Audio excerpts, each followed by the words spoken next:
Salut, c'est Tim et bienvenue dans ce premier destructeur de timidité. Ce destructeur de timidité, dedans je vais utiliser des techniques que j'utilise d'habitude en coaching pour que tu puisses faire disparaître cette timidité et faire en sorte de la détruire. Qu'est-ce qu'on va utiliser? On va utiliser notamment qu'est-ce qui différencie pour une fille un mec timide d'un autre. Et par rapport à ça, il y a trois choses à modifier. Il y a le langage corporel, le langage que tu utilises et en troisième, le sens et les croyances. Le premier, ça va être, ok, ton langage corporel. Comment se tient un timide par rapport à quelqu'un de normal? Est-ce qu'il va avoir plutôt une posture qui est tournée vers lui ou est-ce qu'il va avoir plutôt une posture qui est tournée vers les autres? Est-ce qu'il va avoir plutôt une posture ouverte ou une posture fermée? La réalité, c'est qu'il va avoir une posture qui est plutôt fermée parce qu'il n'a pas l'habitude de s'ouvrir, il n'a pas l'habitude d'être à l'aise par rapport aux autres. Donc à chaque fois qu'il va essayer d'aborder et qu'il va sentir cette espèce d'anxiété sociale, il va reprendre sa posture là où il est fermé. En réalité, il faut faire l'inverse. Il faut prendre une posture là où tu t'ouvres et là où justement ta posture change.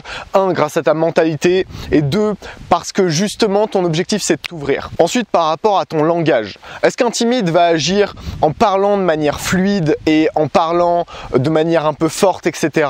ou est-ce qu'il va plutôt rester en retrait et parler de manière hésitante? Qu'est-ce qu'il va transmettre à travers son langage? Est-ce que ça va être de l'assurance ou est-ce que ça va être autre chose? Est-ce que ça va être du doute? Est-ce qu'il va vouloir vérifier qu'il est validé de manière logique, ce qui est absolument pas valable en séduction? Est-ce qu'il va essayer de le faire? Bien sûr qu'il va essayer de le faire. Et est-ce que ça va renforcer sa timidité? Bien sûr également. La troisième chose intéressante à regarder, c'est le sens. Quel sens il met derrière le fait d'aller aborder cette fille? Est-ce que cette fille le regarde et est-ce que lui le perçoit bien? Imagine la même situation perçue de deux manières différentes. Perçue par moi, la fille me regarde, ça veut dire que j'ai ma chance. Ça veut dire qu'il y a de l'intérêt chez elle, un minimum, parce que tu prêtes pas attention aux choses qui n'ont pas d'intérêt. Donc j'ai un minimum, j'ai un début d'intérêt. C'est une invitation pour moi à prendre l'initiative. Et peut-être que c'est pas conscient, mais du moins c'est ce que moi je ressens avec ce regard. Maintenant, si jamais la fille regarde le timide, qu'est-ce que le timide va penser? Il va penser, tiens non, elle a vu que j'étais timide. Tiens, elle a vu que j'étais comme ça. Tiens, elle a vu qu'il y a quelque chose qui va pas avec moi. Tiens, elle m'a vu, maintenant c'est mort. Maintenant, je peux plus l'aborder. Et la même situation peut être tournée de différentes manières suivant le sens auquel t'attaches la chose. Et comme ça, petit à petit, tu crées ta réalité. Est-ce que la fille vient de te regarder, ça veut dire que tu as ta chance? Ou est-ce qu'elle vient de te regarder, ça veut dire que tu n'as plus ta chance? Et si jamais tu fais pas en sorte d'avoir un sens qui met la puissance de ton côté, dans ce cas, tu vas être freiné tout le temps. Tu auras l'impression d'être tiré en arrière à chaque fois que tu essayes de faire quelque chose. Parce qu'au début, devine quoi, ça partait bien, tu voulais aborder. Et d'un seul coup, les circonstances sont plus avec toi. Ou du moins, c'est ce que tu crois. Et tant que tu crois que tu n'as pas la puissance de ton côté, tu n'agiras pas. Tu sais, les croyances sont une drogue. Et c'est quelque chose que tu apprends très rapidement quand tu fais de la PNL ou de l'hypnose. C'est le fait que ça construit ta réalité. Et ça construit ta réalité en ta faveur. Je te fais un exemple. Il y avait une expérience là où ils prenaient des gens aléatoirement. Ils leur demandaient de s'asseoir. Et ils avaient pris deux choses. Ils avaient pris, la première chose, c'était un calmant. C'est-à-dire quelque chose qui ralentissait ton métabolisme. Et la deuxième chose, c'était des amphétamines. Les amphétamines, ça augmente le rythme de ton métabolisme. C'est-à-dire que ton cœur bat plus vite, etc., etc. Dans un cas, il leur avait donné les amphétamines sous forme de cachet. Et le cachet avait exactement la même forme que les calmants. Et il leur avait dit, ça, c'est un calmant. Et quand les gens prenaient l'amphétamine en question, leur rythme cardiaque baissait et diminuait. Diminuait en dessous du taux initial. Et la raison, c'est parce que la croyance derrière ça, c'était « je viens de prendre un calmant ». Maintenant, si jamais ils faisaient l'expérience inverse, c'est ils donnaient le calmant et ils leur disaient « ok, ça c'est des amphétamines, c'est censé booster ton métabolisme » et ils expliquaient précisément en quoi est-ce que ça boostait leur métabolisme. Sur cette expérience-là, avec ce groupe de personnes, leur métabolisme a augmenté alors qu'ils étaient sous calmant. Donc littéralement, tes croyances sont ta drogue. Tes croyances forment ta réalité. Et si jamais tu veux avoir une réalité plus puissante et avoir une réalité qui est en ta faveur, faire en sorte de changer tes croyances. Dans une dernière vidéo, j'avais déjà parlé de trois choses. La première chose, c'est être conscient de ce que toi tu ressens. La deuxième chose, c'est être conscient de ce que la fille ressent. La troisième chose, c'est être conscient de ce qui se passe autour de toi. Alors la première chose, c'est le point de base et c'est le point par lequel tu dois commencer si jamais tu n'as jamais abordé, si jamais tu es timide. C'est ok, comment est-ce que je me sens maintenant? Est-ce que mon énergie est plutôt haute ou elle est plutôt basse? Est-ce que je me sens plutôt en forme ou plutôt pas en forme? Est-ce que mon langage corporel il est ouvert ou renfermé sur moi? Est-ce que mon langage il est fluide, clair et fort ou est-ce qu'il est bas, imprécis et il transmet du doute? Et si jamais tu as ça, tu peux transmettre une bien meilleure impression quand tu l'abordes. Tu peux transmettre de la certitude et de l'assurance quand un autre timide transmettra simplement ses doutes et ses croyances par son langage corporel et sa voix. Maintenant, dis-toi ça. Dis-toi que cette fille que tu viens de voir et que tu viens d'aborder, elle fait aucune différence entre toi qui es confiant de base et qui projette cette confiance et toi qui es pas confiant de base et qui projette de la confiance quand même. Et la raison, c'est ça. La raison, c'est mets-toi dans sa perspective. Elle vient de voir un mec qu'elle connaît pas. Elle vient de voir ce mec-là avoir plus de couilles que 95% des mecs parce que les autres mecs viennent pas l'aborder. Alors tu viens d'être le mec qui l'aborde et la première impression que tu renvoies, c'est soit de la confiance avec ta voix et ton langage corporel, soit un manque de confiance, des doutes, etc. À ton avis, même si tu projettes des doutes, quelle impression elle aura? Est-ce que ce sera plutôt positif ou plutôt négatif?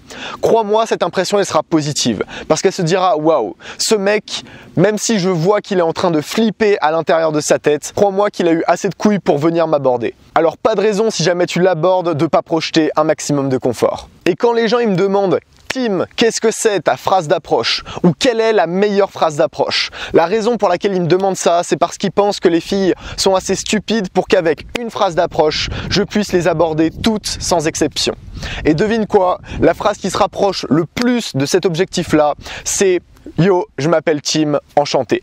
Et c'est tout, rien de plus. Je m'appelle Tim, je venais juste te rencontrer. Je m'appelle Tim, je viens faire connaissance. Et si jamais tu arrêtes de chercher quelque chose de particulier dans ta phrase d'approche et tu commences à chercher quelque chose de particulier dans ton attitude, là tu auras un petit aperçu de ce que tu peux faire en séduction.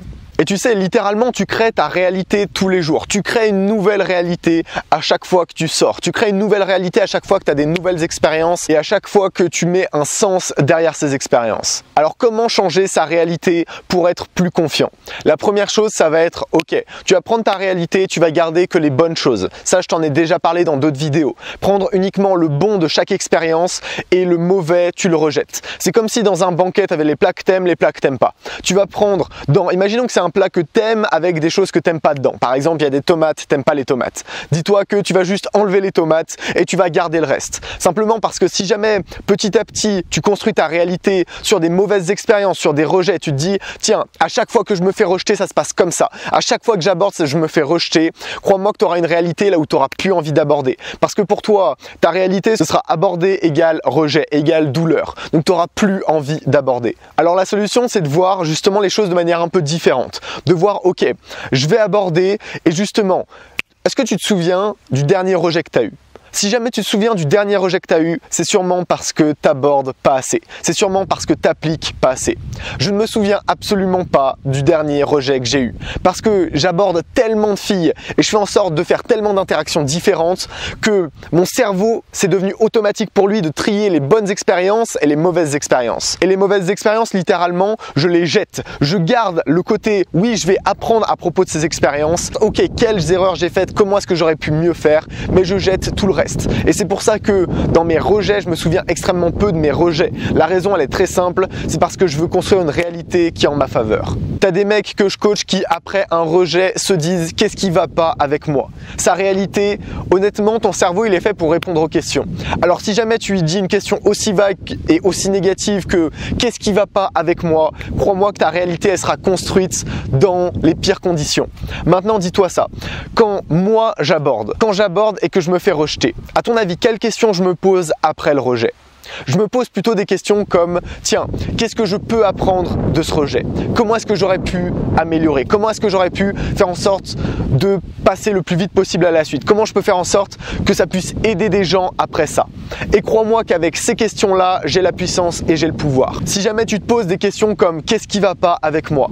Pourquoi est-ce que les filles ne m'aiment pas? Tu vas tomber avec des réponses qui t'aideront pas à construire une bonne réalité. Et crois-moi que tu vas te blâmer encore et au final, t'agiras jamais. Aie toujours une réalité qui te pousse à l'action au lieu d'une réalité qui te maintient en arrière parce que justement tout ce que tu vois autour de toi c'est négatif. Dis-toi ça, il y a du positif, il y a du négatif, mais tu dois faire en sorte d'enlever tout le négatif dans le négatif, de prendre tout le positif dans le négatif, de le rajouter au positif tout court et ensuite de garder cette partie-là et de construire ta réalité avec. Et quand tu abordes et que tu es timide, la première chose à faire c'est ça.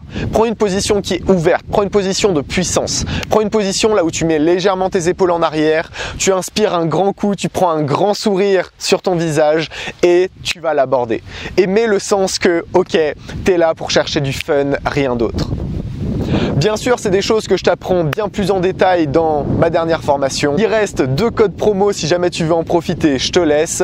Et je vais faire une promotion également sur mon coaching uniquement pour cette semaine. Mon coaching sera disponible uniquement à partir de 33 € au lieu de 47, alors profites-en bien pour t'améliorer. Le coaching, c'est un moyen pour moi de voir où sont tes problèmes et de les régler de manière précise, de changer ta mentalité, de changer le sens que tu mets derrière les choses, de changer tes croyances limitantes et faire en sorte que tout ça colle ensemble pour que tu atteignes tes objectifs, pour que tu te sentes motivé à faire les choses. Et c'est une des manières les plus efficaces d'apprendre et d'être motivé. Pour ceux que ça intéresse, je vous laisse cliquer dans la description. En attendant, je te souhaite une bonne soirée et profite bien de mes conseils.